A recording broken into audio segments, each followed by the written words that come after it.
It's so good to be with you as we gather together on this, which is really one of the most celebratory and joyful days of the Christian calendar. As we gather together on this Pentecost Sunday, as we celebrate the outpouring of the Holy Spirit upon the Christian church at that first Pentecost. Let's hear about it, shall we, as we share together in these verses from Acts chapter 2. Well, since we're in the mood for celebration today, I thought I would share a game with you. It's one of my all-time favourite games. And you can tell how many times I've played it because I'm going to show you the lid and you can see what a dilapidated state the game is in.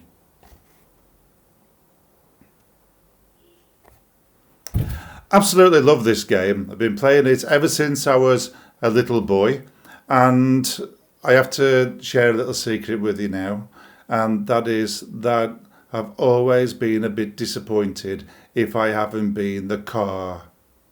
I love cars, even in my adulthood, must have always loved them, so I always have to be the car. So I've always loved the game of Monopoly. In fact, my children loved it too. And when they were growing up, I remember scattered around the house, we always had one version of Monopoly or another based on their different interests. So I remember at one time we were all playing Disney Monopoly. There might have been a time when we were playing Doncaster Rovers Monopoly. One version of the game, though, that I don't remember ever seeing around the house was a version of the game of Monopoly, which perhaps would have been called Acts 2 Monopoly. And if there had been an Acts 2 Monopoly, I think it would have had many of the place names on the board that we hear being read out in our reading today. All these people have come from all over the world, gathered in Jerusalem for Pentecost. And we hear of their place names. And when I think about all these being transferred onto a Monopoly board, I wonder which of these place names in Acts 2 would have been their equivalent of Old Kent Road that we might be sent back to, or which one of them would be compared to the purple Mayfair, which we would advance to if we picked out the right card. Certainly, the mention of all these names on that first Pentecost day is a reminder that the Holy Spirit came to have a monopoly over the world, not through conquest or coercion or competition as you get in the board game, but through love and grace and reconciliation, but nevertheless wanting to keep the promise that Jesus made to those first disciples, that when the Holy Spirit comes upon you, you will receive power, and you will be my witnesses in Jerusalem, in Judea, in Samaria, and all over the world. And just as perhaps when you've played Monopoly, you've seen one slowly but surely spread out from perhaps Old Kent Road to take over all of the board. That is what the Holy Spirit wants to do. Have a monopoly over the world, have a monopoly over your heart. As I say, not through threat or coercion, but through love and grace and reconciliation. All this talk of the Holy Spirit and monopoly reminds me of one of my all-time favourite stories. And it's a story about a church council, which once was, this is many years ago, I think, given the name of the character I'm about to mention, but apparently they were thinking about having an evangelistic campaign based upon Pentecost, and they were wondering who they could invite to be the speaker. One person in the church council raised his hand and he said, I know, why don't we invite D.L. Moody to speak to us about the Holy Spirit? Well, across the room, an irate fellow church council member stood up and blurted out, D.L. Moody? D.L. Moody? Does D.L. Moody have a monopoly on the Holy Spirit? Quietly, his fellow church council member replied to him with these words. No, he doesn't have a monopoly over the Holy Spirit. But I think you will find that the Holy Spirit has a monopoly over him. I guess many of us, if we are Christians, the better part of us would want to say that we would desire the Holy Spirit to have a monopoly over our lives. The only thing is that just with the real game of Monopoly, so often we can have our own private house rules. By the way, when I talk about house rules, as I'm about to in the moment, just like to reassure you that I wrote this sermon last week before we had any of the national debate that we've had this week about various comings and goings. Just thought you might like to know when the sermon was written. One of the things about me and Monopoly is not only do I always have to be the car, but I'm regarded as being rather mean and harsh when I play the game. The thing is, though, I'm not really mean or harsh. It's just that I like to play by the rules. I can't see the point of playing a game if you're not going to play by the rules. But the thing is, over my lifetime, I've noticed that when I do play Monopoly with other families or friends, they very often have their own house rules by which they play the game. And I've listed some of them, actually, because I thought I'd share some of them with you this afternoon. You might find some of them amusing. You might find that, oh, that's a good idea. I might introduce that house rule into my family's version of Monopoly, if you don't know it already. Here's a few of them. So these are private house rules for Monopoly. If you land on go, you get a double payout of £400 rather than just £200. If you are required to pay fines, you don't pay the fine to the bank, but you put it under free parking. So that if you land on free parking, not only do you get your own fines back that you've paid, but everybody else's that's been accumulating there till somebody landed on free parking. If you would mortgage a property under these house rules, you don't have to pay the 10% interest.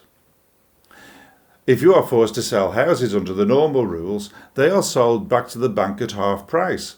But in the house rules, what do you think? You get the full asking price. But here's the one that really took my breath away. Before the game began, I saw one couple go through all the community chess cards and all the chance cards, and they removed before we started playing the game every card that said, "You are assessed for street repairs." People love the game of Monopoly, but it seems that in the house rules version, everything that could make you feel disturbed or uncomfortable or inconvenienced has been taken out before the game starts, and everything that can make you feel more comfortable has been added. Many people might say to the Holy Spirit, just as D.L. Moody obviously had done, and those first disciples had obviously done, many people might want to say, Holy Spirit, as I pray for you to fall afresh on me, I want you to have a monopoly over my life. But before you make my heart your home, you need to know that in the home that I call my heart, I have various house rules.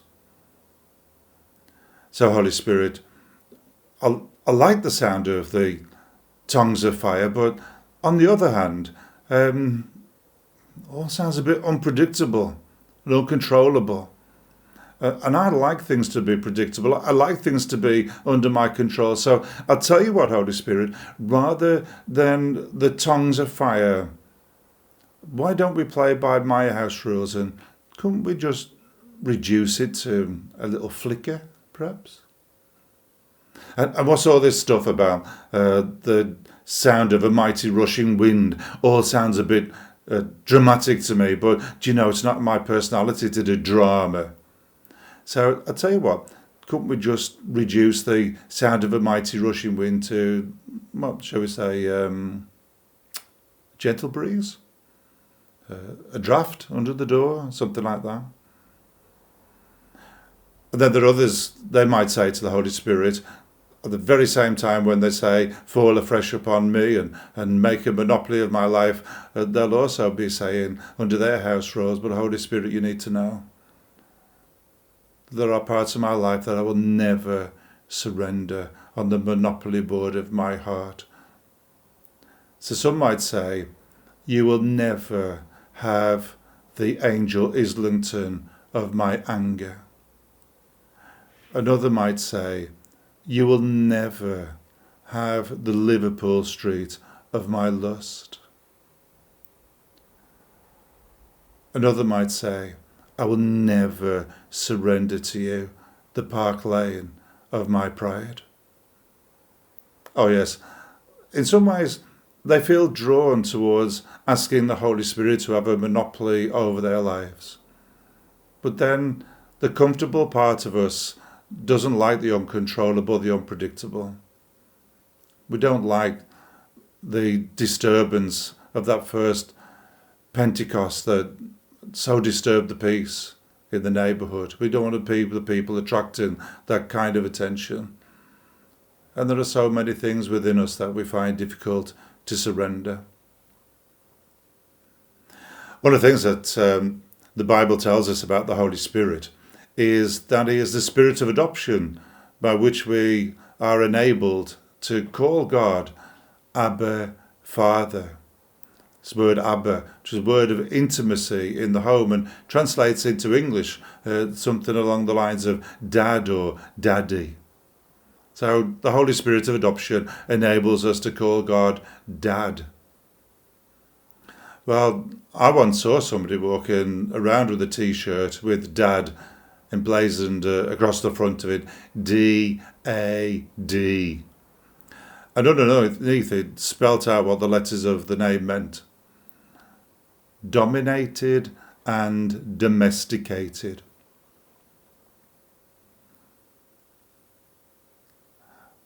There's a large part of me that wants the spirit of adoption to have a monopoly over my life, so I can have this intimate relationship with God where I even get to call him Dad. But then there's a large part of me that likes being comfortable, and it's all too easy for me to want to dominate him and domesticate him, to have this so-called God in my pocket. I guess if we're honest, all of us find ourselves somewhere on a spectrum, don't we, when it comes to this subject of the Holy Spirit having free reign in our lives. On the one pole of the spectrum, there will be the dominated and domesticated, where we've simply domesticated and tamed our God.